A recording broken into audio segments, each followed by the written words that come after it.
Kano ke katundu kaffe akobadde okimanyi mu malindirire. Michael Richard Pence abadde avuganyiza wamu ne Donald Trump ku bukulembeze bwa Amerika era nga tayinza kubuusibwa maaso mu buwanguzi bwa Donald Trump. Naye Pence yaani?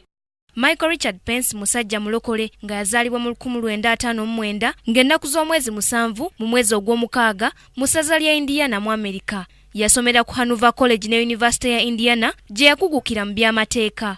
Yeesimbawo emirundi 2 ku bwagavana bwa Columbus n'atayitamu mu 1988 ne 1990 wabula mu mwaka gwa 2000 yalondebwa okukiikirira abantu b'omu ssaza lya Columbus mu United States House of Representatives. Mu 2012 Michael Richard Pence yaddamu ne yeesimbawo n'alondebwa ku bwagavana bw'essaza lya Indiana nga gavana owa'50.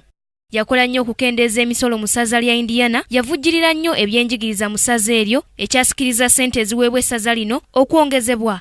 Ebiseera bwe byayitawo mu bukulembeze bwa Pence yatandika okwekkiriranya bwe yateeka omukono ku kiwandiiko ekyali kikola ennongoosereza mu mateeka agafuga essaza lya Indiana ezaali zikkiriza abali b'ebisiyaga okwetaayiza mu ssaza lino. Wakati w'ekisanja kye nga gavana wa Indiana, Pence yawaayo obukulembeze mu mwezi ogw'omusanvu omwaka guno okusobola okwesimbawo ku kifo ky'amyuka omukulembeze w'eggwanga lya Amerika ku kaada y'ekibiina kya Republican. Ku lwa Kingdom TV, Nasaka Joweria ne Samali Kisaache, amalindirire.